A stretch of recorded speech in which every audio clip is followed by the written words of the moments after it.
kafah, asyhadu an la ilaha illallah, asyhadu anna Muhammadan abduhu wa rasuluhu al-mustafa wa ala alihi wa sahbihi wa mawala.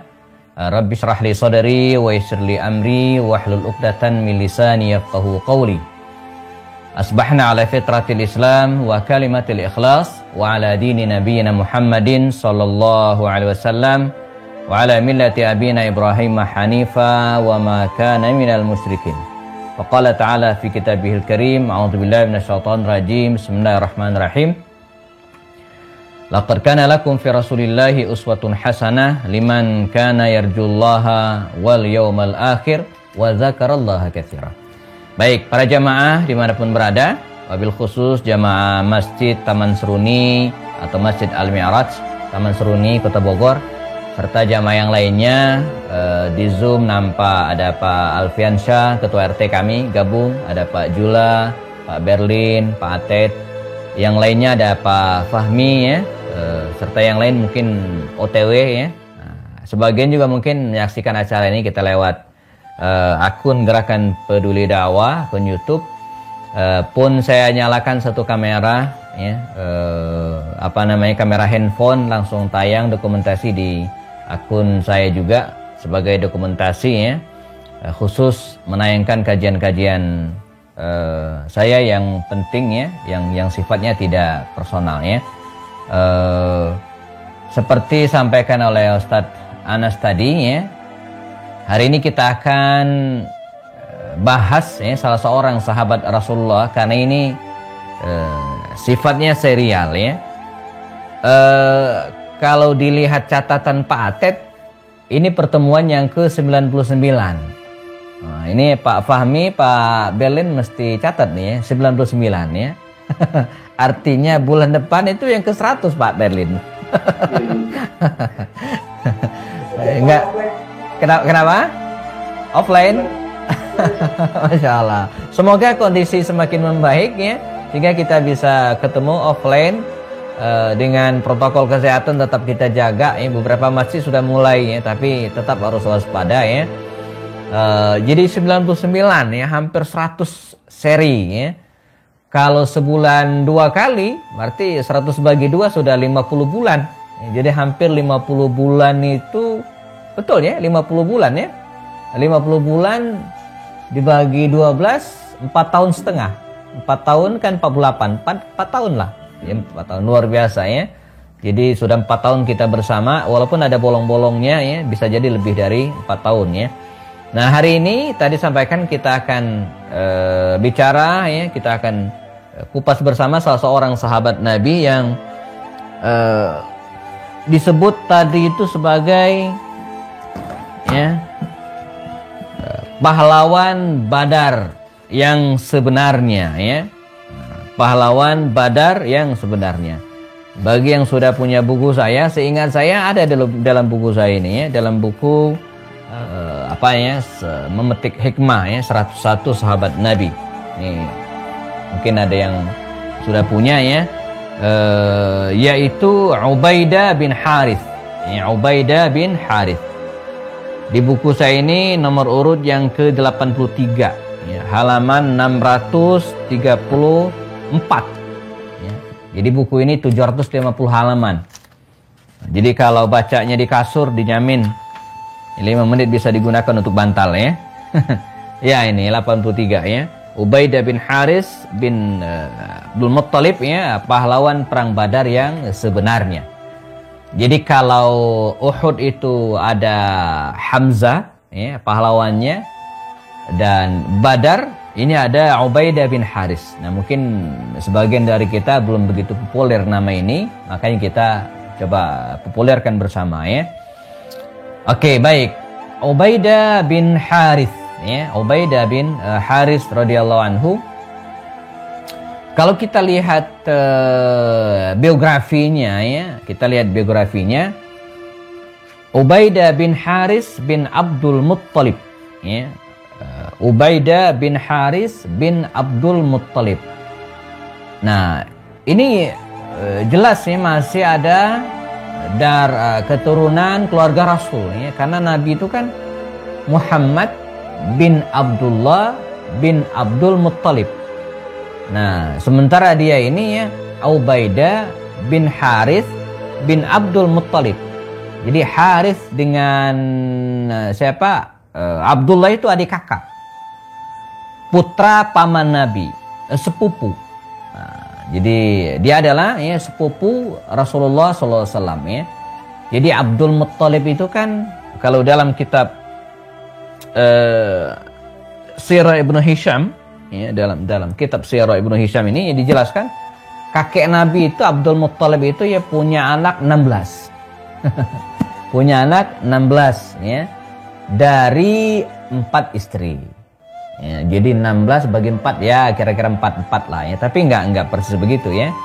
Nah, yang paling banyak itu ya anaknya itu dari istrinya yang namanya Fatimah binti Amr.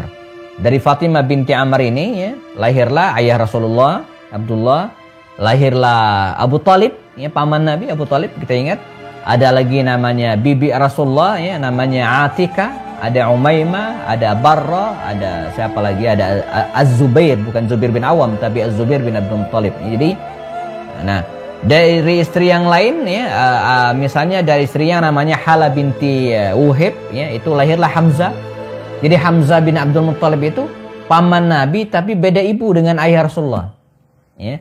Kalau ibunya ibunya ayah Rasulullah, nenek Rasulullah itu Fatimah binti Amr, tapi kalau ibu Hamzah itu namanya Hala binti Uhib. Jadi beda ibu. Nah, Haris ini juga demikian. Haris ini dia beda ibu. Ya, nama ibunya Samra binti Jundab. Ya, lahirlah anak namanya Haris. Nah, Haris ini. Nah, dia punya anak Haris ini namanya Ubaidah. Ya, Ubaidah inilah yang akan kita bahas. Ya, Ubaidah bin Haris bin Abdul Muttalib radhiyallahu anhu. Ya, Ubaidah bin Haris ini dari aspek usia dia lebih tua dari Rasulullah SAW. Ya. Lebih tua sekitar 10 tahun. Ya, 10 tahun lebih tua dari Rasulullah ya. Sehingga Nabi sangat menghormati beliau, ya, sangat menghormati sepupunya ini Ubaidah bin Haris ini ya, karena statusnya lebih tua ya. Dan luar biasanya ya, dia termasuk orang-orang yang masuk Islam di awal-awal. Ya, masuk Islam di awal-awal jauh sebelum baginda Rasul SAW ya, diusir oleh kaumnya dan kemudian hijrah ke Madinah Al-Munawwarah. Karena itu para ulama sepakat Ubaidah bin Haris ini ya, masuk kategori ya, sahabat Rasulullah yang mendapatkan gelar As-Sabiqunal Awwalun. As-Sabiquna Al-Awwalun. As-Sabiqunal Awwalun ini teman-teman sekalian itu punya keutamaan tersendiri. Ya, mereka lah para perintis, mereka lah yang kita ingat ya, baik di Masjid Al-Mi'raj atau masjid di Taman Kenari ada Masjid Al-Hikmah, ada Masjid Huwa ya. Itu ada sosok-sosok orang-orang yang dikenal dengan As-Sabiqun Al-Awwalun. Orang-orang yang lebih dulu daripada yang lain. Biasanya jerih payahnya itu lebih daripada yang lain, gitu ya. Jadi masih mengalami suka duka dalam perjuangan biasanya. Ini as-sabiqun al-awwalun. Teman-teman jadi di Masjid Al-Mi'raj saya kira yang dulu mulai dari ngurus tanahnya ya, kemudian mulai mengumpulkan donasi ya. Nah, ini orang-orang yang disebut dengan as-sabiqun al-awwalun dalam sebuah proyek perjuangan. Dan mereka punya keutamaan tersendiri. Maka ada kalimat bahasa Arab yang bunyinya begini. Al-fadlu lil mubtadi walau hasunal muttabi'. Pak Berlin yang pernah belajar bahasa Arab mungkin bisa segera memahami ini ya. Al-fadlu lil mubtadi'. Keutamaan ya, itu ada pada perintis. Nah, keutamaan itu ada pada para perintis, al-mubtadi'in gitu kan, orang-orang yang memulai pada awal-awal ya. Walau hasunal muttabi, walaupun yang belakangan lebih bagus. Tetapi yang ya as-sabiqunal awwalun ini ya punya keutamaan berbeda. Makanya dalam konteks sahabat baginda Rasul ya as-sabiqunal awwalun ini selagi mereka tidak murtad, dan sepengetahuan saya tidak ada yang murtadnya, itu dijamin surga. Dalam surat At-Taubah Allah mengatakan as-sabiqunal awwaluna minal muhajirin wal ansar walladzina tabauhum bi ihsanin radhiyallahu anhum wa radu an wa a'adda lahum jannatin tajri tahtal anhar. Jadi dijamin surga oleh Allah Subhanahu wa taala berupa diajikan sungai-sungai yang mengalir di bawahnya ya, dan Allah pun ridho kepada mereka ya. Nah, sehingga dari sini kita bisa dapatkan bahwa para sahabat atau sahabat Nabi yang bernama Ubaidah bin Haris ini punya keutamaan tersendiri. Dia termasuk as-sabiqunal awwalun ya, orang-orang yang masuk Islam di awal-awal dakwah dan merasakan apa yang tidak dirasakan oleh orang-orang setelahnya. Jadi kalau mereka yang masuk Islam belakangan itu ya sudah merasakan enaknya gitu kan, manisnya perjuangannya, tetapi sebaliknya mereka yang berada di awal-awal itu merasakan penderitaan yang luar biasa. Nah, dia termasuk orang yang masuk Islam di awal-awal dakwah.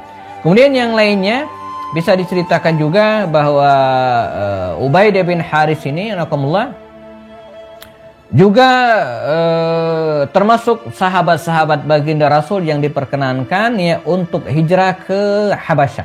Kita pernah bahas. Ketika Makkah sudah tidak kondusif lagi bagi dakwah Rasulullah, maka beliau mengizinkan para sahabatnya sebagian hijrah ke Ethiopia, Habasyah, Afrika. Jadi Ethiopia itu negeri yang sudah tua ya. Konon didirikan pada generasi ketiga atau keempat Sulaiman, Nabi Sulaiman ya. Jadi dia yang merintis kehidupan di Afrika itu ya, terutama di daerah Habasyah, Ethiopia itu masih ada keturunan Nabi Sulaiman alaihissalam, generasi ketiga atau keempat kalau tidak salah ya, setelah Sulaiman meninggal dunia. Jadi negeri tua ya. Sampai sekarang negeri itu betul-betul terhormat, bahkan hari ini ya. Kalau kita mengirimkan mahasiswa-mahasiswa itu kalau tidak ke Mesir, meleset ke Madinah. Kalau dulu ada alternatif Yaman ya, mahasiswa kita berangkat ke Yaman sekolah di situ, tapi sekarang Yaman terus bergejolak, itu meleset sedikit ke Sudan, daerah-daerah Afrika. Jadi negeri yang tangguh gitu kan, semangat. Tapi satu hal, orang-orang Afrika bagian selatan ini walaupun kehidupan ekonomi mereka itu lemah gitu kan, dan terkenal sekali, tapi mereka orang-orang yang sangat dermawan. Jadi ikram dhuyufnya itu luar biasa. Jadi kalau ada orang yang bertamu ke rumahnya itu dihormati luar biasa. Maka aneh sekarang nggak tahu, Sudan itu kan bukan negara kaya, Ethiopia itu bukan negara kaya, tapi kita kok bisa mengirimkan mahasiswa ke situ untuk belajar gitu kan, dan sekolahnya itu free. Jadi coba, negeri kita yang kaya raya ini sekolahnya bayar gitu kan, tapi kita mahasiswa ngirim ke sana itu gratis ya, gratis. Teman-teman ya yang pengen sekolah ke luar negeri itu kalau nggak lulus ke Mesir, nggak lulus ke Madinah, itu cadangnya itu Sudan gitu kan. Bahkan ada yang dari awal langsung ke Sudan. Almarhum Ustadz kita Dr. Taufik Hulaimi itu alumni Sudan gitu kan, alumni Sudan, doktornya S3-nya. Kalau nggak salah Ustadz Uwas juga ngambil doktornya di situ gitu kan. Saya juga beberapa ustadz, guru saya banyak sekali orang-orang Sudan, dan mereka punya ada istilah kami itu hitamnya kulit orang-orang Sudan, ya, orang-orang Ethiopia itu ternyata tidak sehitam hatinya. Hatinya putih, bersih, dan para sahabat Nabi banyak yang berasal dari sini, seperti Bilal bin Rabah misalnya kan, pengasuh Rasulullah sendiri, yang namanya Ummu Aiman, Barakah bintu Sa'labah. Ini juga berasal dari negeri Sudan. Nah, kesinilah para sahabat hijrah diterima dengan baik oleh Raja Najasyi pada waktu itu ya, ada 2 gelombang, dan Ubaidah bin Haris ya, bin Abdul Muttalib ikut serta, karenanya dia pun ya layak menyandang gelar ya Dzu al-Hijratain. Dzu al-Hijratain, orang yang memiliki 2 hijrah. Hijrah ke Habasyah dan hijrah ke Madinah Al-Munawwarah ya. Nah, karena itu ketika baginda Rasulullah diperintahkan oleh Allah SWT untuk hijrah ke Madinah Al-Munawwarah, dia pun ya pulang ya bersama dengan beberapa yang lainnya, dan sebagian tetap tinggal di Habasyah, dan dia pun hijrah ke Madinah Al-Munawwarah ditemani oleh ada ponakannya kalau tidak salah namanya waktu itu Tufail bin Husain bin Harith ya, berangkat. ditemani juga oleh beberapa orang lainnya, karena proses hijrah ke Madinah waktu itu rumusnya begini. Kata Rasul, kita hijrah wajib, ya, wajib hijrah, ya. Karenanya hukum hijrah itu macam-macam. Bisa jadi wajib, seperti Rasulullah memerintahkan kepada para sahabat hijrah Makkah ke Madinah. Atau bisa jadi dianjurkan, sunnah, ya. Tidak semua wajib. Seperti para sahabat hijrah ke Habasyah, itu enggak semua hijrah, sebagian saja gitu ya, yang diizinkan oleh Rasul, ya. Ya, ada juga yang tidak diizinkan, seperti Abu Bakar itu tidak diizinkan oleh Rasulullah. Tapi sebaliknya Utsman itu justru diperintahkan. Jadi tidak semua, ya. Nah, bisa jadi mubah. Mubah itu boleh-boleh saja, ya. Bahkan bisa jadi haram, nggak boleh hijrah, ya. Teman-teman kita di Palestina itu, ya, walaupun mereka diserang oleh Israel, diambil tanah, itu nggak boleh hijrah semua. Mesti ada yang stay di situ. Sebab kalau hijrah semua diambil tuh tanah milik umat Islam di Palestina gitu, ya. Tidak boleh diambil, ya. Maka yang terjadi di sana itu ya penjajahan, ya. Tanah mereka diambil. Kalau pindah berarti menyerahkan kekuasaan kepada penjajah. Seperti kita di Indonesia dulu, ya. Tidak boleh hijrah. Mengungsi pun sifatnya sementara. Seperti Tuanku Imam Bonjol yang mengungsi ke hutan-hutan lalu melakukan perang gerilya, ya, tapi bukan termasuk hijrah, ya. Mempertahankan tanah air itu bagian yang sangat penting dalam prinsip seorang muslim. Walaupun hadis yang mengatakan hubbul watani minal iman, itu bukan hadis, ya. Hubbu al watan minal iman, cinta tanah air sebagian dari iman, tapi maknanya benar. Walaupun jangan disebut itu hadis. Sebagian ulama kita menyebut itu hadis, itu bukan hadis, hanya ungkapan saja. Hubbu al watan minal iman atau an-nadhafatu minal iman, itu bukan hadis. Nah, cuman kalau di pesantren dulu sebut dengan al-mahfuzat, ya, jadi kata-kata mutiara. Maknanya bagus, tapi bukan merupakan hadis Nabi SAW, ya. Nah, beliau berangkat ke Madinah Al-Munawwarah, dan di antara program, ya, baginda Rasul ketika para sahabat hijrah ke Madinah Al-Munawwarah ini adalah dipersaudarakan dengan kalangan Ansar. Ya, dan ini program yang sangat menarik. Salah satu cara baginda Rasul membuat kekuatan sosial, basis sosial yang kuat, ya. Nabi menyatukan kaum muslimin, ya, antara muhajirin yang datang dari Makkah dengan kalangan Ansar yang stay di Madinah, itu disatukan, dilebur jadi satu oleh baginda Rasulullah SAW, ya. Tidak ada keutamaan atas keutamaan yang lain selain keimanan kepada Allah SWT. Sehingga dalam waktu yang singkat, Madinah Al-Munawwarah yang tadinya centang perenang gitu kan, berantem terus, konflik berkepanjangan, ya. Orang-orang Madinah itu sebelum Nabi datang itu, saya ulang lagi, ya. Jadi ketika Nabi dan para sahabat datang ke Madinah, Madinah waktu itu bukan negeri yang tentram, nyaman, damai, enggak, itu negeri yang sedang kacau, ya.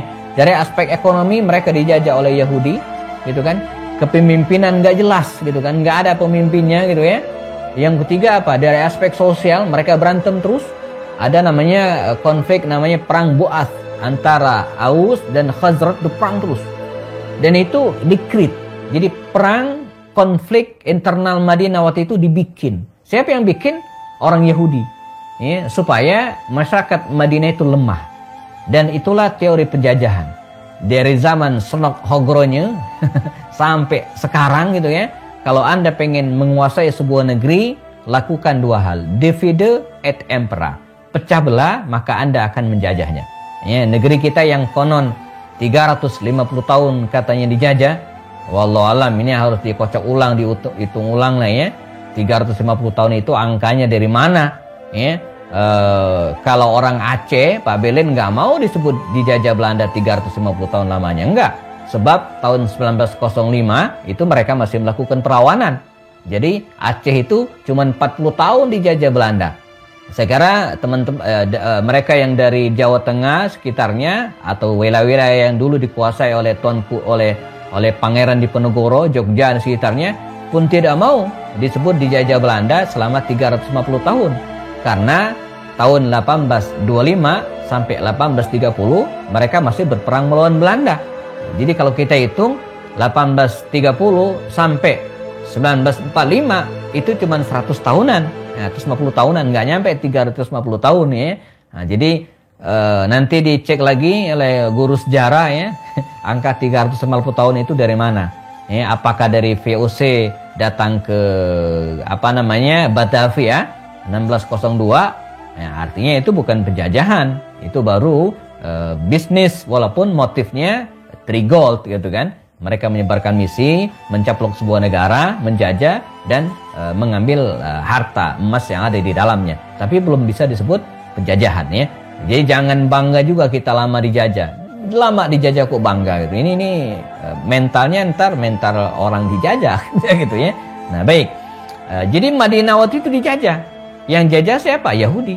Karena Yahudi di Madinah itu kan bukan penduduk asli. Mereka itu pendatang dari berbagai daerah yang terusir oleh bangsa-bangsa ya, karena kelakuan mereka yang suka berkhianat gitu kan, licik, culas. Akhirnya dia pindah dari satu negeri ke negeri yang lain ya, dia oper ke sana kemari ya, dan tibalah di Madinah ya. Dan misi mereka di sana menguasai Madinah yang katanya ingin menunggu Nabi akhir zaman. Walaupun faktanya ketika Nabi Muhammad datang mereka tidak beriman ya, karena dianggap bukan dari keturunan orang-orang Yahudi ya. Baik. Rasulullah SAW ya, mempersaudarakan kaum muslimin di Madinah, bahkan dalam riwayat itu dikatakan satu muhajirin, satu ansor. Ya. Nah, Ubaidah bin Haris ini jamaah dipersaudarakan oleh Rasul ya, dengan seorang tokoh Madinah namanya Abdullah bin Salamah al-Ajlani. Ini orang kaya, nah ditinggal di rumah Abdullah bin Salamah al-Ajlani ini ya, penduduk Madinah. Dan yang seperti ini banyak. Ada yang kaya banget penduduk Madinah itu namanya Sa'ad bin Ubadah. Ya, Sa'ad bin Ubadah. Dia menyiapkan 80 kakak. Masya Allah, dahsyat luar biasa ya. Jadi 80 keluarga dari Makkah itu ya disiapkan tempatnya. Ya, karena dia orang kaya luar biasa. Dan itu free. Ya, jadi bukan kontrak. Sampai sekarang salah satu aset tanah Sa'ad bin Ubadah itu masih ada. Di samping Masjid Nabawi namanya Saqifah Bani Sa'idah. Saqifah Bani Sa'idah berupa taman. Jadi nanti kalau kita umroh ya, Masjid Nabawi ini itu kiblat ke kanan. Ya, dulu ada perpustakaan tapi dulu ada semacam museum tapi udah dirobohin ya. Nah, sebelah kanan itu ada taman. Namanya Taman Saqifah Bani Sa'idah. Itu milik Sa'ad bin Ubadah. Sampai sekarang masih ada. Ya. Disinilah dulu Abu Bakar As-Siddiq pernah dibaiat menjadi khalifah. Di taman ini ya, sampai sekarang bentuknya taman. Jadi kalau musim-musim tertentu kalau masuk ke situ kita serasa di Bogor ya, jadi subur gitu kan, walaupun tanamannya jelas berbeda gitu kan. Saya hampir setiap kali umroh saya ajak, nggak tahu dengan Pak Atet dulu kesana nggak ya, lupa saya ya. Jadi karena dekat ya, ketika mungkin pada asar gitu ya, karena dekat, jalan kaki dikit dekat. Nah, itu aset Sa'ad bin Ubadah. Adapun Ubaidah bin Haris ini jamaah dia dipersaudarakan dengan Abdullah bin Salamah al-Ajlani. Nah, ini program Rasulullah ketika berada di Madinah, membangun basis sosial, kekuatan masyarakat dan dalam kajian-kajian politik Islam hari ini penting ya. Tidak mungkin orang yang punya ide cemerlang, kekuatan kecerdasan yang luar biasa ya, tapi tidak didukung oleh basis sosial yang kuat, maka dia nothing, tidak ada apa-apanya ya.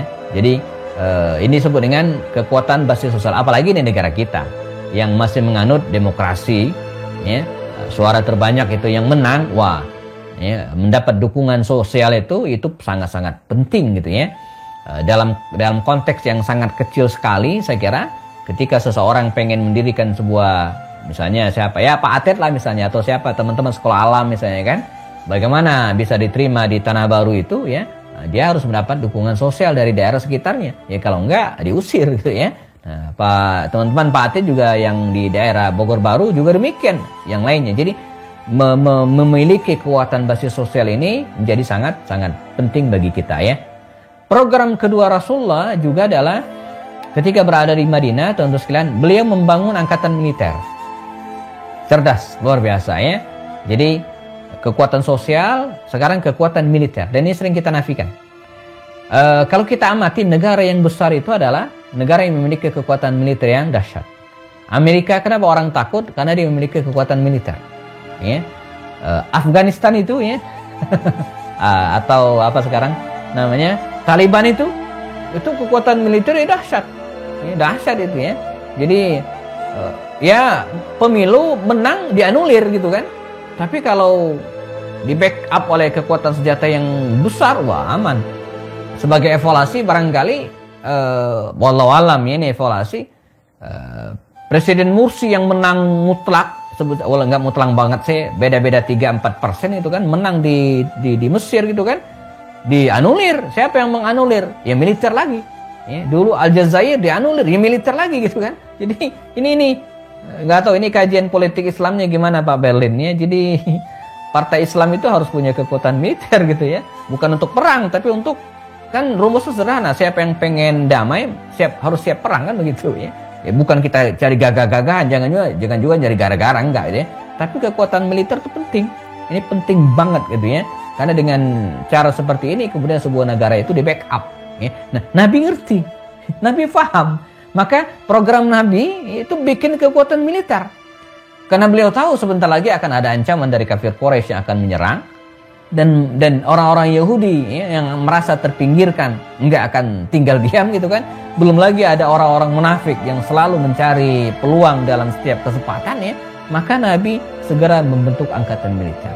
Kalau dicatat, kita lihat catatan sejarah, dan ini sudah saya uraikan dalam buku saya ya, Manajemen Kemenangan ya, belajar di perang Badar ya. Sebelum perang Badar itu ada 8 angkatan perang yang dibentuk oleh baginda Rasul SAW ya. Nah ini saya catat ya. Ada 8 angkatan perang yang dibentuk oleh baginda Rasul SAW ya. Nah di antara ya, satuan-satuan angkatan perang yang dibentuk Rasul itu ya, ada di antaranya yang dipimpin oleh Ubaidah bin Haris ini. Ya, dipimpin oleh Ubaidah bin Haris. Enggak banyak, cuman 60 orang. Ya. Jadi Nabi bentuk detesmen gitu kira-kira, angkatan militer Sariyah kalau bahasa Arabnya, isinya cuma 60 orang. Panglimanya Ubaidah bin Haris. Kata Rasul, ya Ubaidah, Anda bersama dengan ya, 60 orang ini segera berangkat ke arah Mekah. Itu ada sebuah tempat namanya Rabil. Ya, daerah Rabil namanya. Di situ wilayah yang sangat strategis karena dibentuk ya agak tinggi pegunungannya untuk mengintai musuh. Dan satu lagi, di daerah Rabil ini kata Rasul tinggal beberapa kabilah. Anda datang ke mereka, jalin persahabatan, ajak mereka masuk Islam, karena ini tempat yang sangat strategis untuk mengintai musuh. Maka berangkatlah Ubaidah bin Haris bersama sekitar 60 orang pada waktu itu ya, dikirim ke daerah Rabi', dan Rasul menyerahkan bendera perang, Al-Liwa.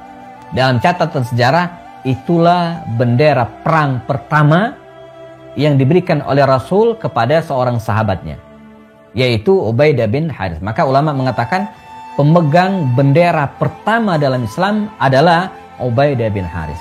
Dulu belum ada. Ya, dulu belum ada. Nah, ini bendera namanya Al-Liwa ya, bendera perang yang bertuliskan lafaz la ilaha illallah Muhammadur Rasulullah. Ya. Atau sebagian mengatakan tidak ada Muhammad Rasulullahnya tapi la ilaha illallah. Jadi ada dua. Ada yang memanjang, ada yang memanjang ke kanan, ada yang ke atas. Jadi kayak umbul-umbul begitulah ya. Kalau bendera kan seperti ini ya, tapi ini ada juga yang ke bawah. Nah, itu kalau kita lihat ilustrasi dalam catatan riwayat, yang memanjang ke bawah itu tulisannya la ilaha illallah.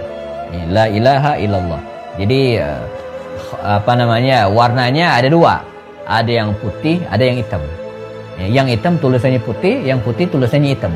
Ya, sebab kalau benderanya hitam, tulisannya hitam nggak kelihatan gitu ya. Ini bendera pertama yang diberikan oleh Rasulullah SAW. Walaupun ada yang mengatakan bukan kepada Ubaidah tapi kepada Hamzah ya, karena pada saat yang sama Hamzah juga diutus oleh Rasul untuk memimpin pasukan ya, seperti Ubaidah bin Haris. Jadi dia adalah termasuk panglima pertama dalam ekspedisi yang dibentuk oleh Rasulullah SAW ya. Nah, masuk tahun kedua Ramadan terjadilah peristiwa besar, dan ini puncak dari sahabat Nabi ini ya, yaitu perang Badar. Ini kecamuk perang yang awalnya tidak ingin perang ya, tetapi karena musuh sudah datang ke Madinah, bertemu di Badar, 1.000 lebih pasukan kafir Quraisy dipimpin oleh Abu Jahal pada waktu itu ya. Mereka bertemu dengan pasukan kaum muslimin yang jumlahnya hanya 313 melawan 1.000. 313 ini komposisinya 77 orang kalangan muhajirin dan 230 sekian itu dari kalangan ansar. Jadi dari muhajirin cuma dikit, 77. Nah, balik sedikit, 8 ekspedisi yang diangkat oleh Rasul termasuk Ubaidah bin Harits tadi sebelum perang Badar, 8 angkatan perang itu semuanya dari kalangan muhajirin. Tidak ada dari kalangan ansar. Para ulama menganalisa tujuannya apa? Ya, untuk melatih jiwa militer ya, orang-orang muhajirin. Ya, sebab orang ansar tidak perlu karena mereka pemilik Madinah. Selain itu juga tujuannya apa? Untuk ma'rifatil maidan. Ya, untuk mengetahui sekitar Madinah. Kalau orang Madinah nggak perlu karena mereka orang Madinah. Maka 8 ekspedisi perang yang dibentuk oleh Rasul itu seluruhnya itu dari kalangan muhajirin, bukan dari ansar. Nah, bertemulah dua kekuatan ini yang diabadikan dalam Al-Quran. Yaumal taqal jam'an, yaumal furqan, yaumal taqal jam'an. Yaumal furqan, hari pembeda. Ya. Yaumal taqal jam'an, hari bertemunya dua pasukan. Pasukan kaum muslimin dan pasukan kafir Quraisy. Ya. Dengan peralatan senjata perang yang sangat minim, mereka cuma bawa beberapa ekor kuda, nggak nyampe 10. Ya. Baju perang juga paling yang bawa baju perang itu waktu itu hanya sekitar ya mungkin 1/4, nggak nyampe kali ya, 1/4 ya, 60 sekian nih baju perang yang mereka bawa ya. Unta juga hanya sekitar 70-an ya, jadi jemaah bayangin ya, 313 orang, untanya cuma 70 ekor, baju perang cuma 60 sekian, dan kuda hanya beberapa ekor ya. Sementara pasukan kafir Quraisy full 1.000 pasukan, mereka membawa 200 ekor kuda. 200 ekor kuda. Artinya 1.200 diantaranya pakai kuda. Dan ini pasukan elit. Ya. Jadi pasukan kuda ini pasukan elit. Kalau perang dan menang mereka dapat jatah 2. Dapat 2 bagian. Jadi itu tradisi dari dulu dan dalam Islam juga demikian. Jadi kalau perang nih menang, yang pakai kuda itu dapat jatah harta rampas perangnya 2 bagian. 2 kali lipat dari yang jalan kaki gitu ya. Ini pasukan elit khusus gitu ya. 600 baju perang. Jadi kalau kaum muslimin cuma 60 orang yang pakai baju perang itu kan. Nah, ini pasukan kafir Quraisy 600. Dan 700 ekor unta. Ya, jadi hampir semuanya pakai kendaraan gitu kan. 700 ekor unta, ya, 200 ekor kuda, itu udah 900 ya. Yang mungkin 100-an ini mungkin budak-budak dan seterusnya yang mereka jalan kaki menuntun kendaraan tersebut. Ya, ini kekuatan yang sangat-sangat tidak berimbang antara 313 kaum muslimin melawan 1.000 lebih pasukan kafir Quraisy. Ya. Nah, tradisi perang waktu itu ya, sebelum perang berkecamuk ada disebut dengan al-mubarazah. Ini tradisinya. Jadi mubarazah itu dua pasukan ketemu sebelah sini. Nah, untuk pemanasan, begitu kira-kira pemanasan, maka masing-masing maju. Nah, majulah kafir Quraisy ya, 3 orang. Mereka adalah Utbah bin Rabi'ah. Ini Utbah bin Rabi'ah ini terprovokasi sebenarnya. Saya cerita sedikit tentang Utbah ini.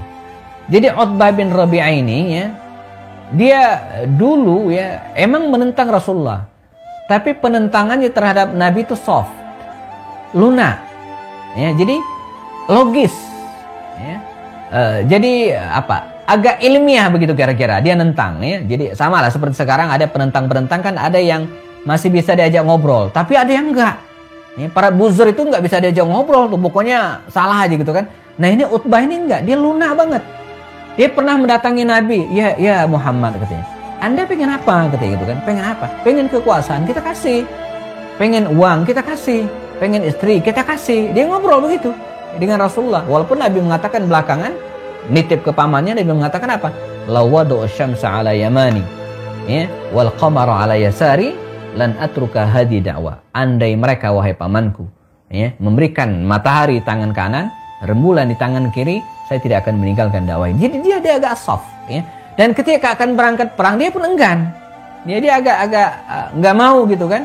Diprovokasi oleh Abu Jahal. Kata dia, ya Utbah, ya, anta khunsa, apakah anda bencong, katanya gitu kan. Jadi disebut bencong. Dipanas-panasin gitu ya. Berangkatlah dia, emosi gitu kan. Maka ketika tiba waktu mubarazah, karena emosi yang masih terus menggemuruh tadi, dia maju. Dan di belakang sana ya, di dalam pasukan kaum muslimin ada anaknya ya, yang sudah masuk Islam. Namanya Abu Hudzaifah bin Utbah bin Rabi'ah ya, yang nanti kita kenal. Ada seorang budaknya namanya Salim Maula Abi Hudzaifah. Ini dua orang, yang satu tuan namanya Abu Hudzaifah. Ingat, bukan Hudzaifah ibnul Yaman lagi. Ini Abu Hudzaifah, dia punya budak namanya Salim Maula Abi Hudzaifah. Ini tidak pernah terpisah, selalu bersama ya. Dan nanti mereka meninggal bersama ya, di perang Yamama di masa Abu Bakar Siddiq melawan Nabi palsu. Waktu itu panglima perangnya Khalid ya. Maka ketika mereka meninggal dunia, kata Khalid ya, idfan, kuburkan ya, dua orang ini ya, fi dufnin wahid, dalam satu makam. Nah, namanya Abu Hudzaifah dan Salim, budaknya ya, yang sudah masuk Islam. Nah, Utbah maju bersama dengan saudaranya namanya Syaibah. Utbah dan Syaibah ya, keduanya adalah putra dari Rabi'ah. Nah, Utbah ini ngulang, saya ingat hubungan dengan Rasulullah sangat baik walaupun tidak masuk Islam. Bahkan ketika Nabi hijrah ke Taif, kita pernah ceritakan kalau tidak salah ya, Nabi mampir di sebuah kebun anggur ya kan, dan kemudian diberikan beberapa bulir anggur oleh petugas yang jaga kebun itu. Itu kebun itu milik Utbah ini. Dia membolehkan gitu kan stafnya, petugas kebunnya untuk ngasih makan Rasulullah berupa buah anggur tadi. Baik orangnya, tapi karena terprovokasi aja gitu kan, majulah dia dengan Syaibah adiknya dan dengan anaknya. Jadi bertiga, Utbah bin Rabi'ah, Syaibah bin Rabi'ah, dan satu lagi Al-Walid bin Utbah. Bertiga maju dan segera menantang. Ya Muhammad, katanya, wahai Muhammad, akhrij ilaina akfa'ana min qaumina ya. Kalau bahasa hari ini, ayo keluarkan mana jagoan-jagoan perang ya. Nah, awalnya sempat maju beberapa anak muda Ansar. Nah, anak muda Ansar dari Madinah. Kata Utbah, siapa kalian? Saya nggak kenal. Maka dia berseru kepada Muhammad. Rasulullah SAW katanya, ya Muhammad, keluarkan ya, akhrij ilaina, kepada kami, akfa'na min qaumina, yang sederajat dengan kami ya.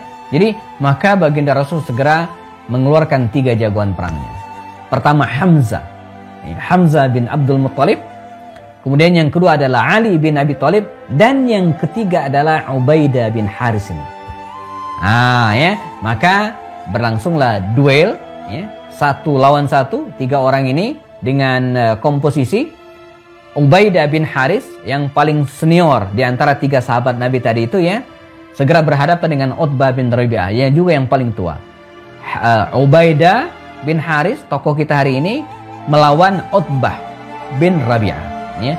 Sementara Hamzah melawan Syaibah. Sementara Ali melawan Walid bin Utbah. Peperangan berlangsung ya. Hamzah dengan kecekatannya, dengan kecepatannya, jagoan ini ya, berhasil dengan gampang menyelesaikan musuhnya. Syaibah tergeletak tewas ya. Ali bin Abi Thalib, sesama anak muda ya. Ali waktu itu usianya 13 ditambah 8, 21 ditambah 2, 23 tahun usia Ali ya. Al-Walid bin Utbah juga musuhnya juga demikian, kira-kira 25 tahun lah ya. Mereka duel sesama anak muda dan Ali mengalahkan musuhnya. Ali menang, Hamzah menang. Nah, sekarang kita lihat Ubaidah bin Haris melawan Utbah. Utbah bin Rabi'ah ini, teman-teman sekalian, seperti sampaikan tadi, bukan hanya pengusaha, tapi juga tokoh yang sangat dihormati, punya kemampuan bela diri yang luar biasa. Dia jago gulat, ya, pinter mainkan pedang, walaupun usianya sudah di atas 50 tahun waktu itu ya, di atas 50 tahunan waktu itu ya, tapi dia masih memiliki kekuatan fisik yang dahsyat. Makanya dia berhasil melukai Ubaidah ini, Ubaidah bin Haris, tokoh kita ini, kakinya luka parah, kemudian dipangkas lagi bagian perutnya gitu kan, sempat terluka juga dan dia pun roboh.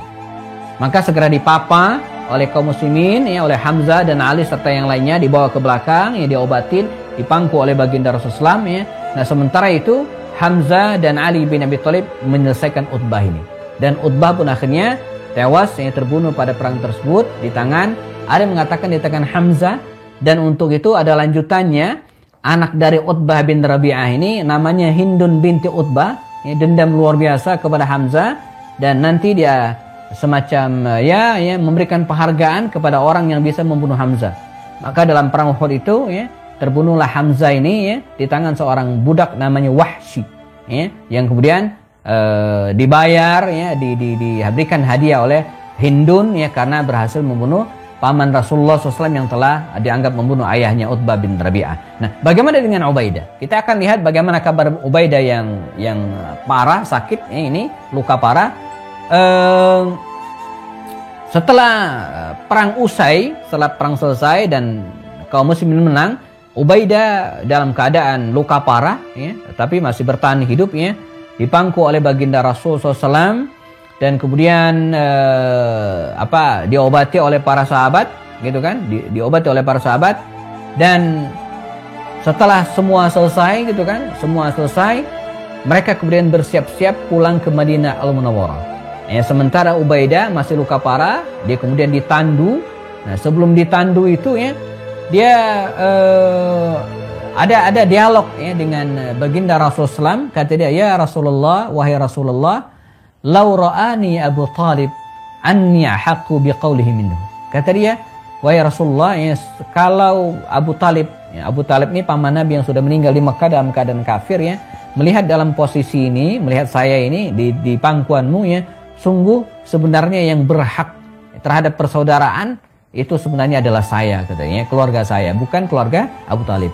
Mengapa demikian? Karena dia sudah melakukan pembelaan yang luar biasa terhadap Rasulullah SAW. Kemudian Nabi tersenyum dan kemudian Ubaidah berkata lagi, "Ya Rasulullah, ya, alastu syahidan, bukankah saya ini syahid?" Ketika dia masih hidup, kata Rasul, "Bala, ya betul, ya, anta syahidun, Anda orang yang syahid." Dan qadarullah dalam perjalanan dari Badar ya menuju ke Madinah berjarak sekitar 160 kilo, ya, Badar Madinah itu sekitar 160 kilo, ya. Tiba di satu tempat, jadi Badar Madinah itu kalau kita hitung kalkulasi sekitar 4 atau 5 hari perjalanan, ya. Hitung-hitungannya begitu. Jadi hitung rumusnya itu satu hari itu 40 kilo. Jadi kalau 160 kilo berarti 4 hari. Jadi begitu ngitungnya gitu kan. Maka jarak Mekah Madinah itu kan 500 kilo. Itu sekitar 12 hari perjalanan. Jalan kaki. Ya, kalau naik kuda ya lebih cepat. Ya, kalau naik unta ya lebih cepat dikit. Nah, dalam perjalanan tersebut suatu tempat namanya Safra, ya, sebuah tempat terletak antara kota Badar menuju ke Madinah, tapi lebih dekat ke Madinah. Mungkin dari Madinah kurang dari 100 kilo. Ya, udah mau nyampe Madinah, ya, dia meninggal dunia. Ya, meninggal dunia dalam perjalanan tersebut, ya, dan disepakatilah ya bahwa jenazahnya tidak dibawa ke Madinah, tapi dimakamkan di lokasi di mana dia meninggal dunia. Digalilah makam di situ, di daerah Safra itu namanya, ya. Dan kemudian Nabi sendiri, teman-teman sekalian, yang turun ke liang lahatnya, ya, untuk memakamkan jenazah mulia Ubaidah bin Haris radhiyallahu anhu, ya. Nah, belakangan nanti suatu saat ketika Nabi dalam perjalanan dari Madinah menuju ke Mekah, mereka sempat lewat tempat ini, ya. Dan waktu itu sudah nggak jelas makamnya, karena kan di tanah lapang gitu kan. Kalau sekarang kita dikasih tanda, ini enggak. Jadi udah ketutup, entah makamnya di mana gitu kan. Kemudian suatu saat ada cerita mereka lewat, pasukan kaum muslimin ini yang dari Madinah menuju ke Mekah, tiba-tiba salah seorang dari mereka itu mencium rihal misk. Jadi aroma minyak kasturi, wangi luar biasa. Para sahabat berisik, ini apa kok wangi banget? Apa kata Rasul?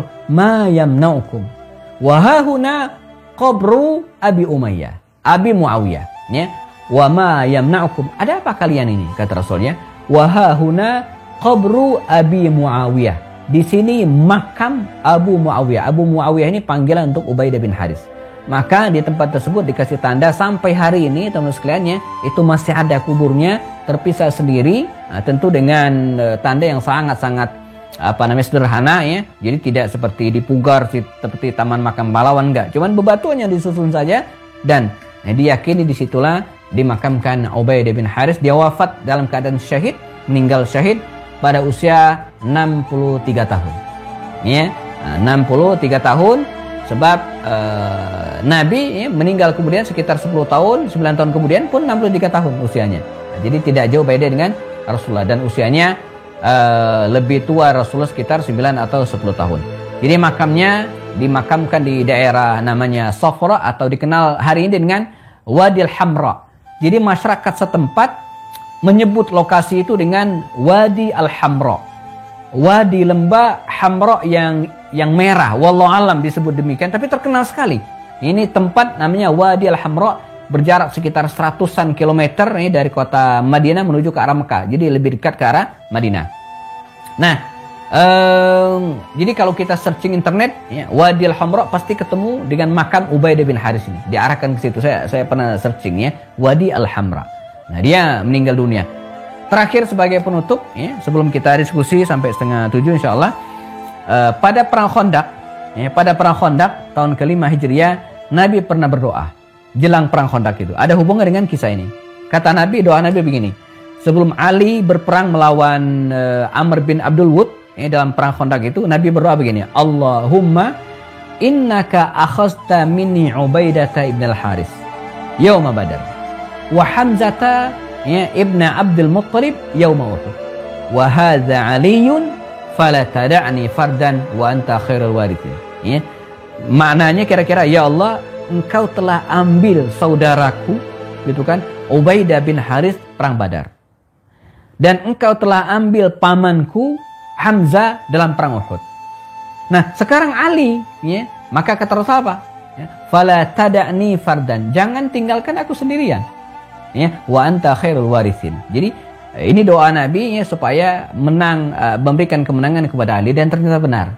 Dalam pertarungan itu Ali menang melawan Amr bin Abdul Wud, mengalahkan musuhnya ya, dan ini bentuk salah satu bentuk terkabulnya doa Rasulullah SAW. Terkait dengan wafatnya Ubaidah bin Haris ini, sebagai penutup Allah menurunkan firman-Nya dalam surat Al-Baqarah 150-an ya. 150 sebelah kiri bagian atas ya. Ini seingat saya ya. Bunyinya apa? Wala taqulu liman yuqtalu fi sabilillahi amwatun bal ahya'un wal la tash'urun bal walakin la tash'urun ya. Saya ulangi ya. Wala taqulu liman yuqtalu fi sabilillahi amwatun bal ahya'u walakin la tash'urun. Janganlah kalian mengatakan bahwa orang yang terbunuh di jalan Allah itu amwatun, mati ya, bal ahya'un, tetapi mereka hidup, walakin la tash'urun, tapi kalian tidak merasakan ya. Nah, ini sekilas tentang Ubaidah ibn al-Haris radhiyallahu anhu, sahabat Nabi yang mungkin tidak sepopuler Khalid, tidak seterkenal Amr bin As, nah, tetapi dia punya peran yang penting, orang yang pertama mendapatkan bendera dari Rasulullah dan pahlawan perang Badar yang sebenarnya. Jadi kalau dalam perang Uhud ada Hamzah, maka dalam perang Badar pahlawan sebenarnya adalah Ubaidah ibn al-Haris bin Abdul Muttalib radhiyallahu anhu ya. Baik, saya serahkan ke Pak Anas. Kalau ada yang ingin ditanyakan, ditambahkan atau hal-hal lain yang berkaitan dengan tema kita ini ya, kita masih ada waktu 5 sampai 10 menit sampai 6:30 insyaallah. Assalamualaikum warahmatullahi wabarakatuh. Baik, terima kasih Ustaz atas pemaparannya tentang salah seorang ya pahlawan perang Badar, yaitu Ubaidah bin Haris. Ubaidah bin Haris. Ubaidah, ya. Boleh sambil ngeteh Pak Atidnya, Pak Alfian. Ya, silakan bagi jamaah yang ada di Zoom ataupun di YouTube, barangkali ada yang mau ditanyakan, silakan. Biasanya Kak Berlin nih biasanya. Silakan. Assalamualaikum Ustaz. Waalaikumsalam. Jadi saya gabung dengan Pak Anas nih. Iya. Ustaz, ini kalau di zaman Rasul itu mungkin kelihatan ya al-munafiqun, nah itu kan tanda-tandanya 3 itu. Kita Ya. semua insya Allah sudah Hafal ya? hafal itu. Ya. Bahkan ancamannya kan berat gitu ya, Ustaz. Tidak ke asfal minan gitu kan. Iya. Tapi di zaman yang sekarang nih Ustaz, misalnya nih ya, kita ini kan pengurus masjid nih, teman-teman semua yang ngaji insya Allah pengurus masjid itu. Di responnya Melihat beberapa sahabat-sahabat gitu ya, itu ada juga yang mungkin tidak selevel munafik gitu ya, yang kalau ngomong bohong gitu ya, kalau janji dusta ya, ingkari, kalau dikasih amanah dia kemudian berkhianat.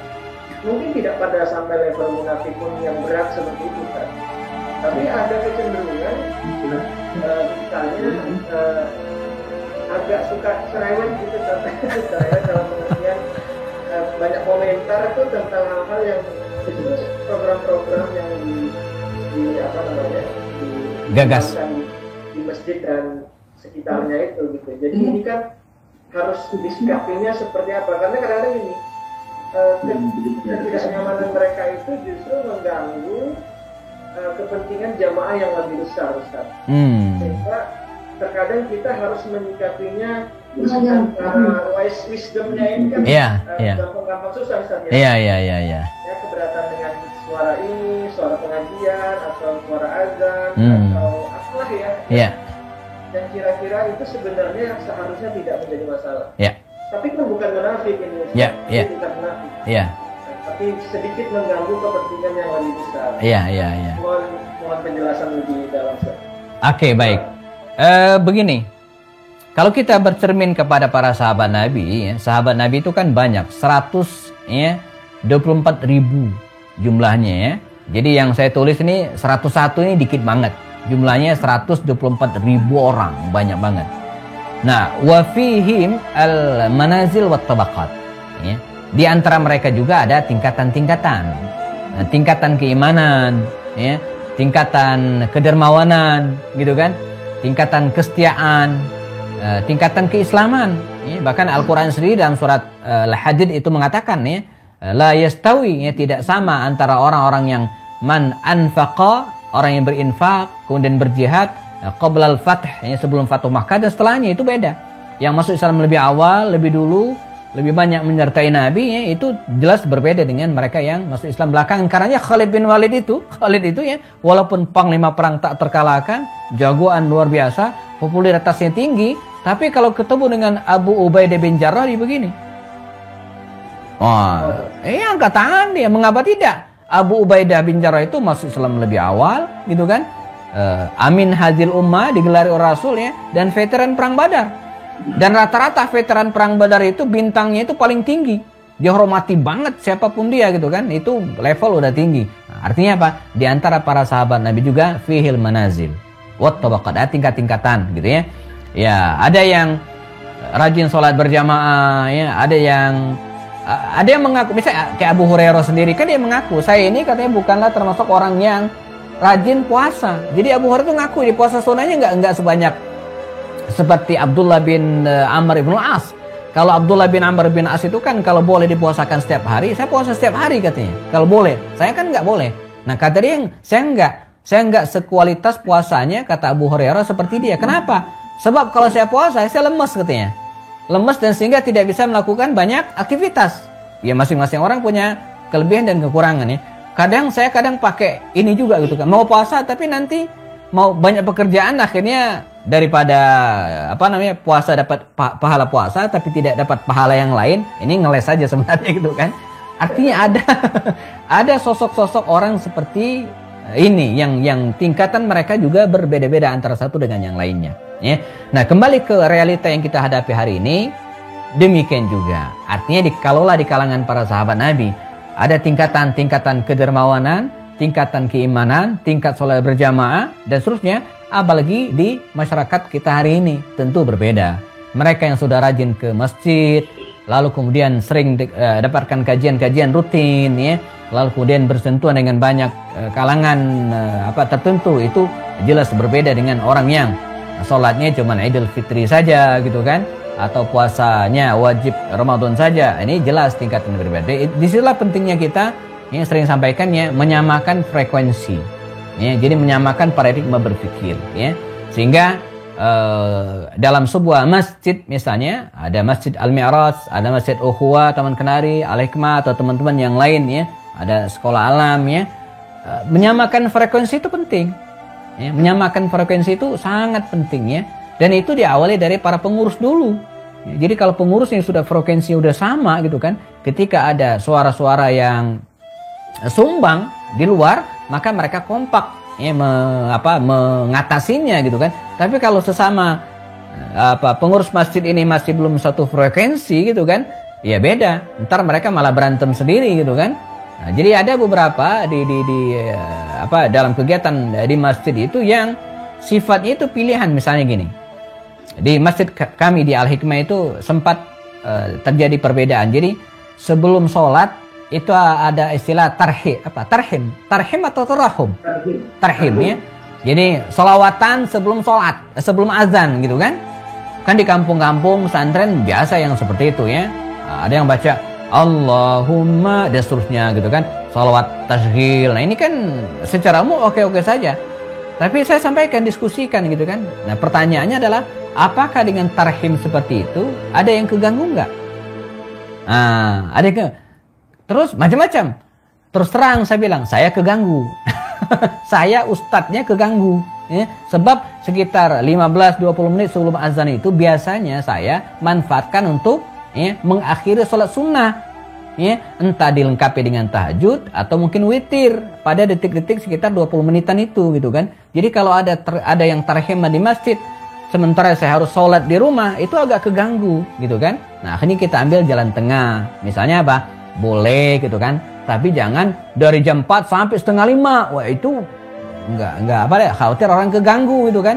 Misalnya jam 4 mulai dibangunkan, setelah itu berhenti, jangan sepanjang jam 4 sampai azan, itu orang keganggu gitu kan ya. Nah jadi ini hal-hal yang mungkin bisa kita sepakati, dan kemudian ini disebut dengan menyatukan frekuensi tadi. Nah, jadi harus dimaklumi banget gitu kan, bahwa di luar sana gitu kan ada orang-orang yang belum satu frekuensi dengan kita, sehingga kegiatan-kegiatan aktivitas masjid yang menurut kita baik gitu kan, menurut kita baik, tapi belum tentu bagi mereka baik karena belum memiliki frekuensi yang sama. Bahkan terkait azan pakai mic di atas bagi orang tertentu nggak bagus gitu kan. Apalagi saya pernah dengar ini dari beberapa orang ya Pak, mungkin yang di sini nggak ada Pak Yayan ya, dia di luar negeri itu, Ustadz, kalau luar negeri itu katanya mic itu nggak ada yang di atas, di dalam semua. Kita aja di Indonesia mic-nya kemana-mana gitu kan.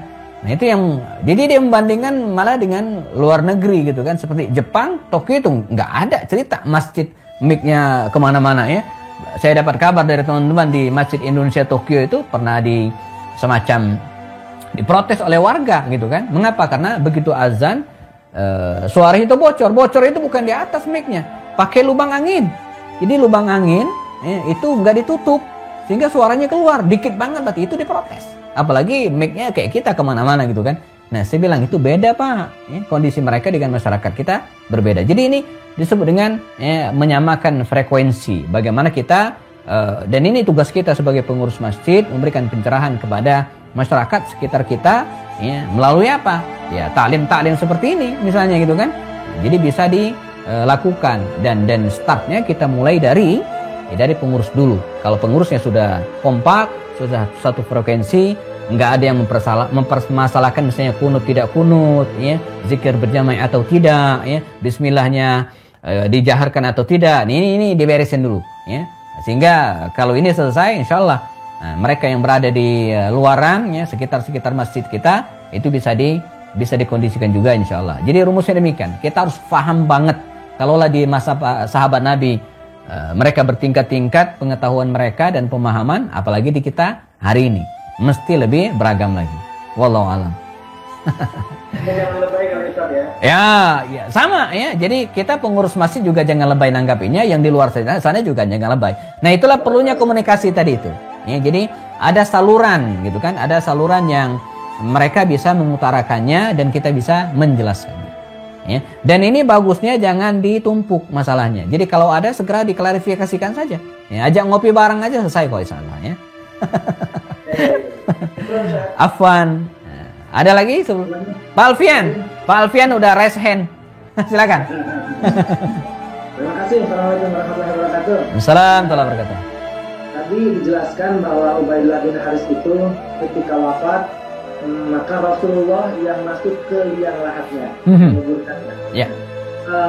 Adakah diceritakan bagaimana Rasulullah melakukan pemakaman Ubaidillah bin Haris itu sehingga kita bisa mengambil ibrohnya tata cara Rasulullah ketika menguburkan Ubaidah. Ubaidah ya. Sekarang kan sedang berkembang kan, kalau misalkan dikuburkan diajankan, diokomatkan.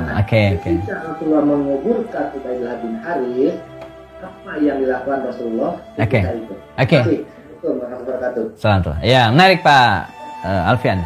Jadi dalam banyak riwayat dan hadis baik Rasulullah ataupun para sahabat sendiri ya yang memakamkan jenazah itu, pertama ada aspek teknis ya. Ada dua jenis ya. Bisa dengan bentuk lahat atau tidak. Karena Timur Tengah itu posisi tanahnya itu pasir yang gampang runtuh, maka posisinya beda dengan kita. Kalau kita kan lahat dia miring ya, kemudian ke sana ya.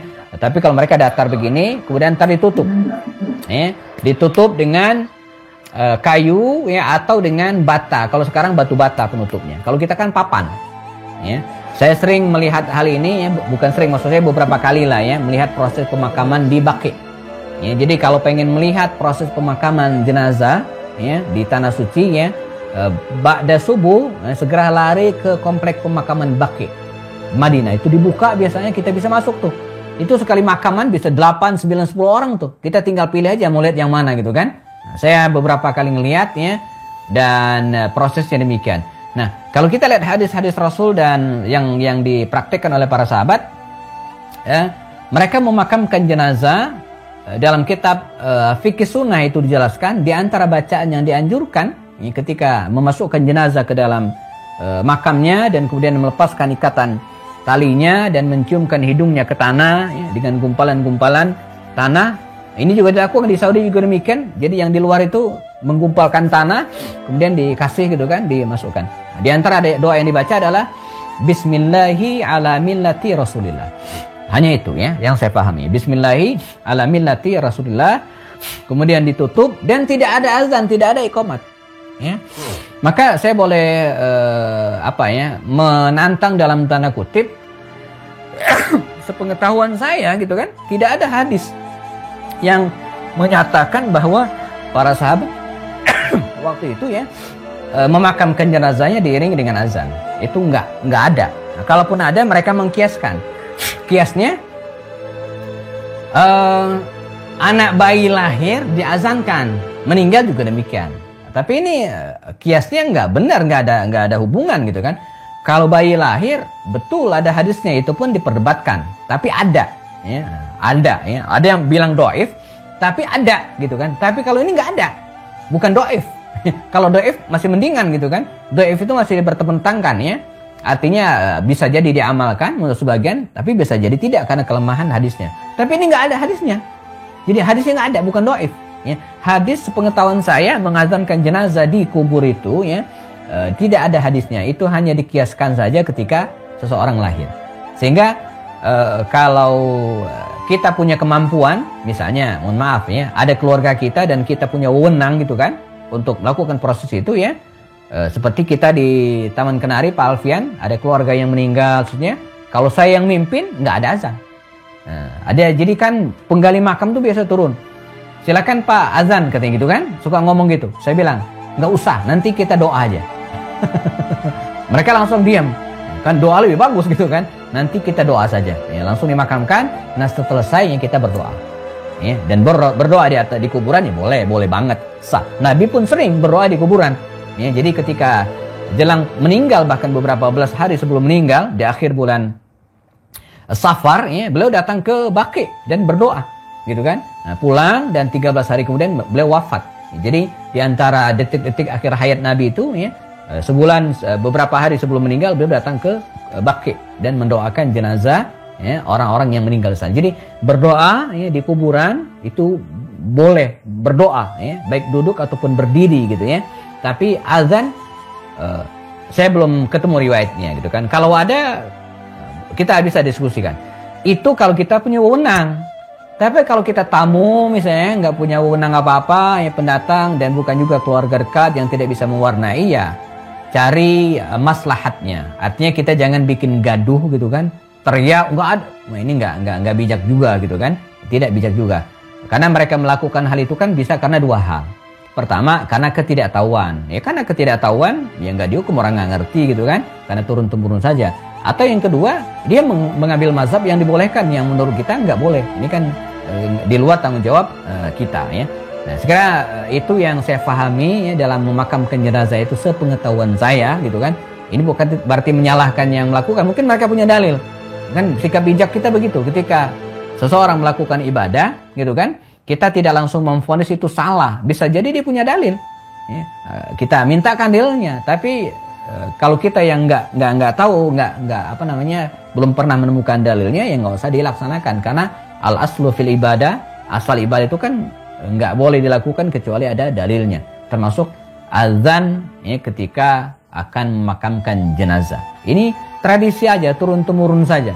Kalau dilacak riwayatnya ya nggak ketemu, karena emang tidak ada dalilnya. Nah, kalau tenis segera ditutup gitu kan. Nah, setelah selesai kemudian ditalqin biasanya. Talqin itu semacam mendoakan ya, membisikkan dan mengajarkan. Karena begitu kita pulang, jenazah itu akan didatangi malakan ya.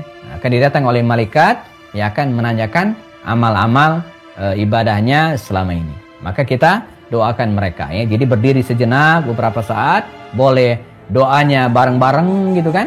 Ya, maksudnya bareng-bareng diaminkan yang lain. Boleh keluarga inti saja, yang lain pulang ya,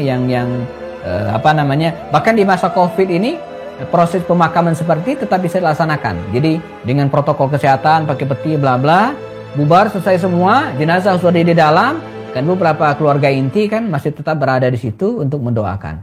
Nah, ini juga boleh dilakukan ya. Ada juga yang semacam memberikan sedikit muhasabah, penjelasan ya. Si fulan meninggal, kalau ada yang punya utang datangi kami dan seterusnya, maafkan kesalahannya, ya juga nggak masalah. Ya, mumpung ngumpul, dan sunnahnya memang kalau ada yang meninggal dunia kita dianjurkan untuk mengantar sampai ke makamnya, ya, dengan tetap mewaspadai kondisi terkini.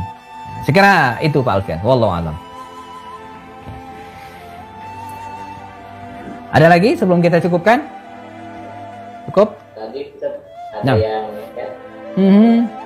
pertanyaannya. Kan ketika Ali ya, Rasulullah pernah mendoakan untuk kemenangan Ali. Ya.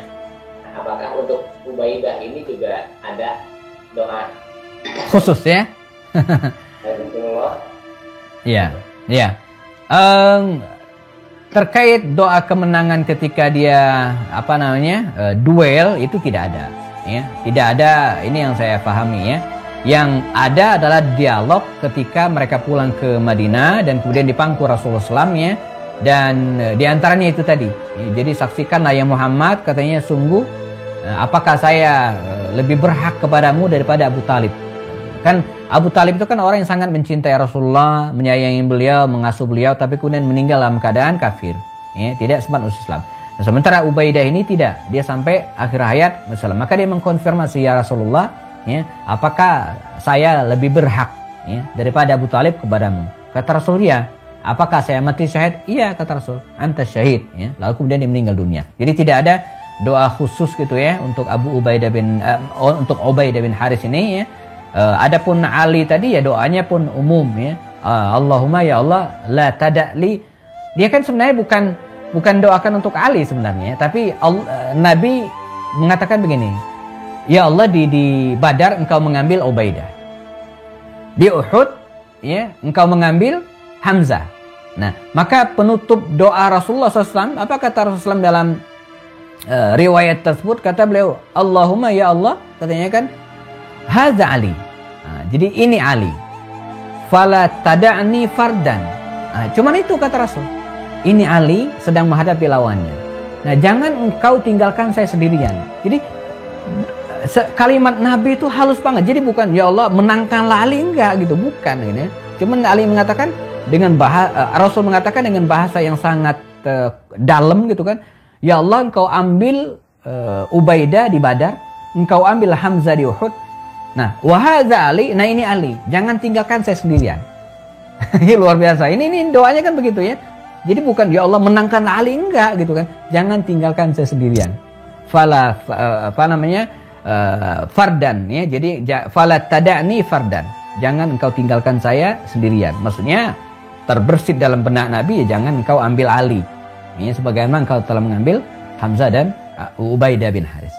Jadi ini yang saya dapatkan dari riwayat. Jadi tidak ada doa khusus untuk beliau selain yang tadi. Tapi anta syahid itu luar biasa. Ya, itu menjadi jaminan bahwa Ubaidah bin Haris ini orang yang meninggal syahid. Ya, walaupun tidak langsung wafat, tapi dalam perjalanan meninggal dunia. Ya. Ini Ustaz, mungkin pertanyaan lagi dari saya. Ya. Terkait dengan ini kan jihad ini salah satu ibadah juga ya. Bagi kita sebagai orang Islam gitu. Nah, adakah kriteria rukhsah gitu ya? Kan kalau kita kalau tentara itu ada keringanan. Veteran gitu. Nah, adakah kriteria khusus rukhsah bagi orang-orang yang bisa tidak ya diperbolehkan untuk tidak ikut berperang? Apakah dari sisi usia atau fisiknya seperti apa? Karena kan tadi usia Ubaidah ini udah 63 tahun ya, tapi banyak yang seusia tapi tidak ikut berperang. Tapi beliau masih menghendaki untuk ikut berperang. Kemudian yang kedua terkait dengan ayat tadi, apakah tadi yang mati syahid itu kan jangan dianggap mati gitu, tapi masih hidup. Apakah hanya berlaku untuk orang yang mati dalam jihad itu atau secara umum? Jadi siapapun yang mati istilahnya masih hidup. Ya, kalau kita mungkin rohnya masih ada gitu. Ya, oke. Oke. Pertama, hukum jihad ya, hukum jihad di pengantar buku ini saya tulis ya, hukum jihad itu secara asal fardu kifayah. Secara asal ya. Jadi fardu kifayah. Jadi enggak wajib semua ya. Maka dalam ayat Allah mengatakan ya dalam surat apa itu? Jadi hendaklah salah seorang sebagian dari kalian gitu kan tidak berperang semuanya ya. Ali Imran ya kalau salah ya. Jadi tapi ada sebagian yang yatafaqahu fid din gitu kan ya, liyanzura qaumahu ya, untuk mengingatkan kepada mereka ketika mereka kembali. Intinya tidak semua wajib perang. Jadi hukumnya fardu kifayah saja dan kecuali dia menjadi fardu ain dalam kondisi tertentu. Ya, kapan? Misalnya ketika wilayahnya diserang, itu fardu ain tuh harus itu yang mempertahankan diri gitu ya. Atau misalnya ketika disuruh oleh panglima, disuruh harus gitu kan, itu fardu ain. Atau dia punya keahlian khusus yang tidak dimiliki oleh orang yang lain, maka dia fardu ain ikut. Ya, misalnya dia punya alat nih senjata, yang lain nggak bisa mengoperasikan. Itu senjata kalau dipakai nggak kepake itu, orang nggak ada yang bisa pakai. Nah yang satu-satu yang bisa pakai itu Pak Jula. Makanya Pak Jula harus berangkat. Berdoain. Misalnya ya. Tapi normally defaultnya itu fardu kifayah ya. Nggak wajib semua. Bahkan ada rukhsah gitu kan bagi orang-orang tertentu dalam surat Al-Fatah ya. Laisa 'alal a'ma haraju wala 'alal a'raji haraju kan begitu ayatnya, ayat ke-17 18 ya. Tidak ada dosa bagi orang-orang yang a'ma, yang buta. Yang buta itu nggak wajib, nggak harus berangkat perang ya. Wala 'alal a'rad bagi orang yang pincang, yang sakit enggak. Jadi dia walaupun masih muda. Jadi walaupun masih muda ya dan tapi karena pincang, sakit, buta ya, maka dia tidak atau punya misi tertentu. Misalnya Utsman bin Affan itu kan nggak ikut perang Badar karena punya misi tertentu menjaga istrinya yang sakit parah waktu itu ya. Atau misalnya Abu Lubabah bin Munzir beberapa kali tidak ikut perang karena diminta Nabi menjaga Madinah. Ya, Abdullah bin Maktum. Tapi dalam kondisi tertentu bahkan orang-orang yang cacat ini tadi pernah maksain ikut. Misalnya Abdullah bin Umi Maktum kan buta itu. Dia pernah maksain ikut dan meninggal dalam perang Qadisiyah. Ya. Atau misalnya ada yang namanya Amr bin Jamuh. Berjamuh itu pincang. Udah pincang, tua lagi. Yang ketiga, anaknya laki-laki 3 atau 4 orang ikut semua. Jadi dilihat dari 3 aspek, dia ini boleh nggak ikut perang. Pertama, udah tua. Yang kedua, kaki pincang. Yang ketiga, sudah ada keluarga yang mewakili. 3 orang anaknya berangkat. Mestinya dia boleh nggak ikut. Tapi dia maksain ikut. Katanya, ya Rasulullah, izinkan saya ikut perang Uhud pada waktu itu ya. Mengapa? Karena saya ingin menjejakkan kaki saya yang pincang ini ke surga. Dan dia pun berangkat ke Uhud dan syahid, meninggal dunia. Nah, jadi ini yang pertama. Jadi faktor kelemahan fisik, ya, bukan hanya usia. Kalau usia usia enggak jadi patokan. Ya, banyak orang yang Nabi sendiri kan ketika memimpin perang Tabuk usia beliau kan 62 tahun. Ya, jadi perang Tabuk itu tahun ke-9 Hijriah. Ya, jadi kalau kita hitung usia Nabi 62 tahun, itu perjalanan ke Tabuk itu luar biasa. Pasukan mereka disebut dengan Jaisul Usra, ya, Jaish al-Usra, pasukan yang kesulitan. Perjalanan Madinah menuju ke Tabuk itu 15 hari 15 malam. Ya, musim paceklik, ya. Satu unta, ya, itu dinaikin oleh 18 orang. Bukan dinaikin, maksudnya jatahnya gitu kan. Satu unta itu untuk 18 orang. Jadi luar biasa. Ya, Nabi memimpin pasukan ini, ya, 15 hari perjalanan pulang, 15 hari berangkat, 20 hari di lokasi. Usianya 62 tahun. Ya. Abu Ayyub Al-Ansari. Ya, Abu Ayyub Al-Ansari itu usianya 80 tahun. Ya, ikut dalam perang menuju ke Konstantinopel dalam usia yang tua. Dan dia pun meninggal dunia. Jadi usia nggak jadi patokan. Tapi patokan adalah rukhsah itu al-a'raj, al-a'ma, ya, buta, pincang, sakit yang membuat dia terhalang untuk ikut perang. Ini yang menjadi rukhsah. Jadi bukan faktor usia. Ya, usia relatif.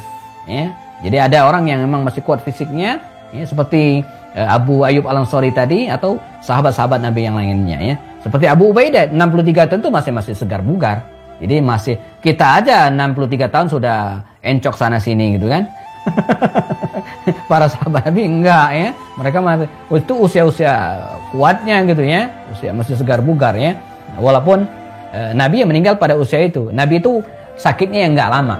Sakit Nabi itu cuma 12 hari. Ya, 12 hari kemudian dia meninggal dunia. Mulai sakit akhir bulan Safar, wafat tanggal 12 bulan Rabiul Awal. Jadi sekitar 12 atau 13 hari saja. Yang kedua, apa tadi Pak Anas? Ayat tadi. Apa tuh? Oh yang ya wala taqulu liman yuqtalu fi sabilillahi amwatun bal ahya'un.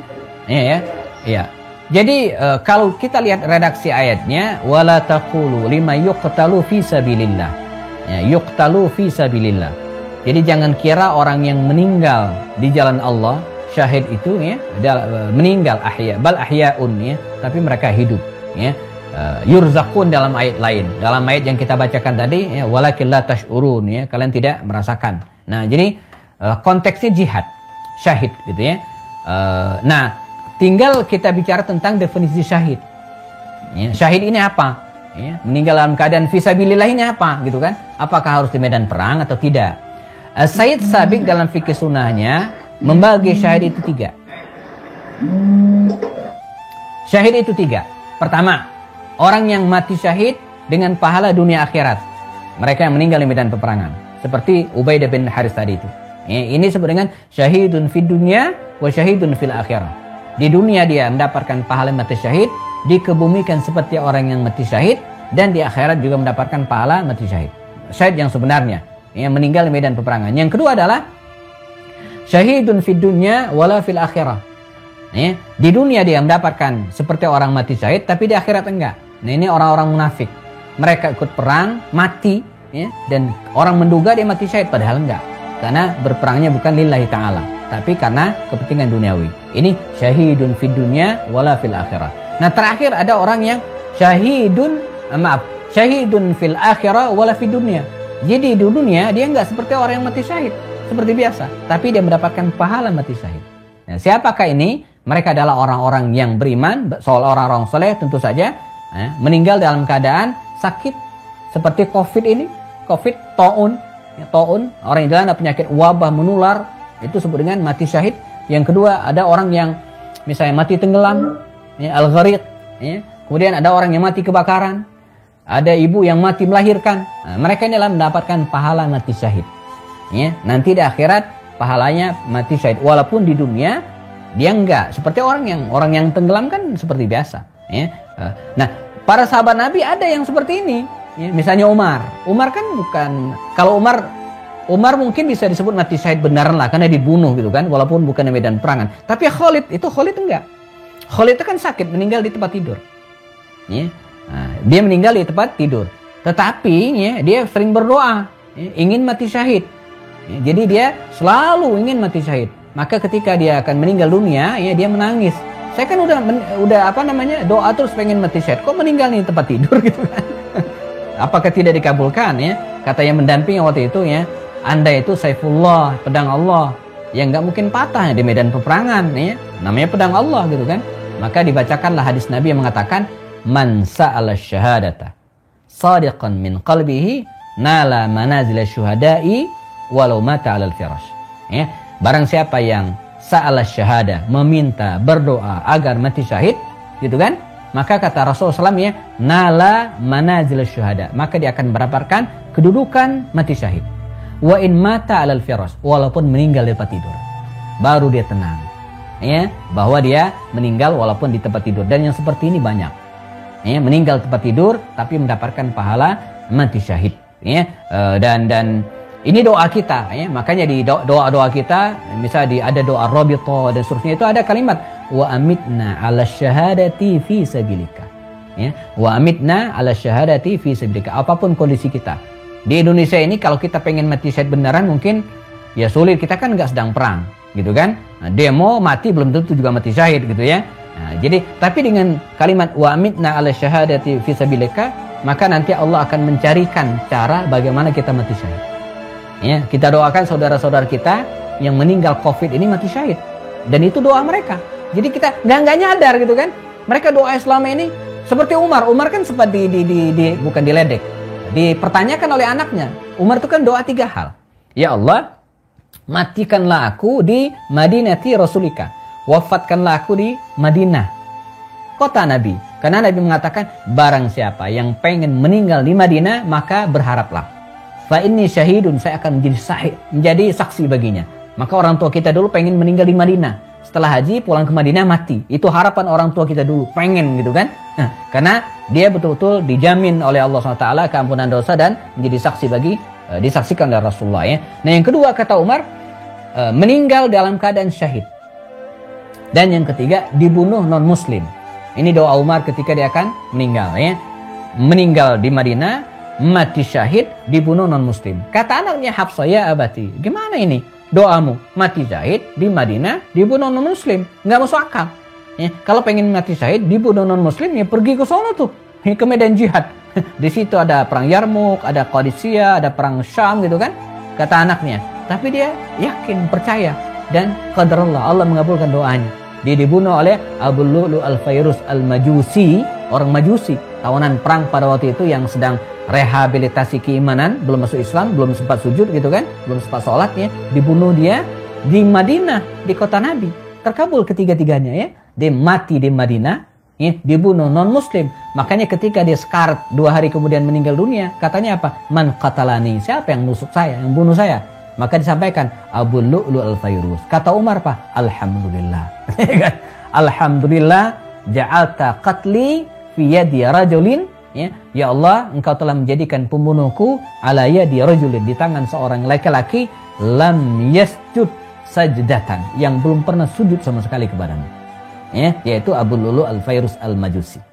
Ya, jadi dikabulkan oleh Allah SWT. Makanya kita jangan sungkan-sungkan berdoa amitna lasyahadati fi sabilika. Nanti Allah yang akan memberikan cara bagaimana kita mendapatkan mati syahid. Wallahu a'lam.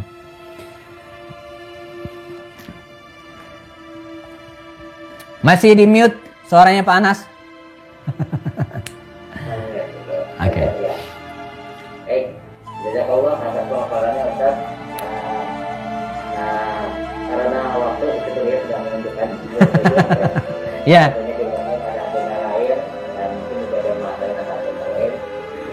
Cukupkan untuk kajian pagi hari ini. Cukupkan kajian. Dan terakhir Ustaz ada teman terakhir. Iya. Ya, disampaikan. Baik, sebagai penutup tambahan teman-teman sekalian, para sahabat Nabi itu adalah orang-orang mulia di samping Rasul SAW ya. Dan marilah ya kita mengenal mereka, kita kenal mereka ya, dan memperkenalkan mereka kepada anak-anak kita. Ya. Mereka adalah gemintang gitu ya, yang menjadi petunjuk bagi kita. Kalaulah Nabi itu ibarat al-badar purnama, maka di sekitar purnama itu ada bintang-bintang yang juga bisa menjadi penyuluh bagi kita ya. Sehingga dengan demikian ke depan, kalau ini kemudian kita lakukan, idola-idola anak-anak kita ya, bukan lagi artis, bukan lagi selebritis, bukan lagi pemain sepak bola ya, tapi idola-idola mereka adalah Abdurrahman bin Auf, Khalid bin Walid, Ubaidah bin Haris, dan para sahabat Nabi yang lainnya yang memberikan keteladanan yang luar biasa kepada mereka. Toh, bukankah pepatah lama mengatakan tak kenal maka tak cinta? Bagaimana mereka bisa mencintai Rasulullah dan bersahabat kalau kenal aja kagak? Nah, sekarang kita mulai memperkenalkan mereka kepada anak-anak. Dimulai dari hal yang sepele, menjelang tidur diurut-urutkan ya. Saya misalnya ya anak-anak ya, nih yang belum bisa baca ya, ada buku 30 hari bersama Abu Bakar Siddiq. Ini kalau semalam satu cerita, sebulan tamat ya. Jadi ada 30 kisah tentang Abu Bakar Siddiq, semalam sebelum tidur dibacain satu sebulan khatam cerita tentang Abu Bakar Siddiq ya. Jadi besok yang terus, jadi kita nggak akan kekurangan insyaallah ya. Dan ini salah satu metode pendidikan yang direkomendasikan oleh para ulama ya, yaitu dengan metode al-qissah. Nah, jadi sambil bercerita ya, di situ kita bisa memasukkan nilai-nilai dan nasihat-nasihat tanpa harus terasa menggurui. Wallahu alam. Demikian, mohon maaf. Assalamualaikum warahmatullahi wabarakatuh. Baik, pemirsa di studio Zoom maupun YouTube, alhamdulillah kajian pagi ini sudah selesai. Untuk itu mari kita sama-sama tutup dengan bacaan dala, istighfar dan doa. Alhamdulillahirabbil alamin. Subhanakallahumma Subhanakallahumma wa bihamdika. asyhadu an la ilaha illa anta astaghfiruka wa atubu ilaik. Ya, terima kasih atas kehadiran semuanya. Insyaallah kita ketemu lagi pekan depan dalam kajian-kajian berikutnya di kami. Terima kasih. Assalamualaikum warahmatullahi wabarakatuh. Waalaikumsalam warahmatullahi wabarakatuh. Afwan, sama-sama Pak Berlin, Pak Okto, yang lainnya. Ya, Pak Yordan. Pak Alfian. Yang pengen lanjut jalan sehat silakan. Saya 15 menit lagi ditunggu di Zoom berikutnya ya. Ada waktu 15 menit insyaallah. Saya pamit duluan semua. Ya, assalamualaikum.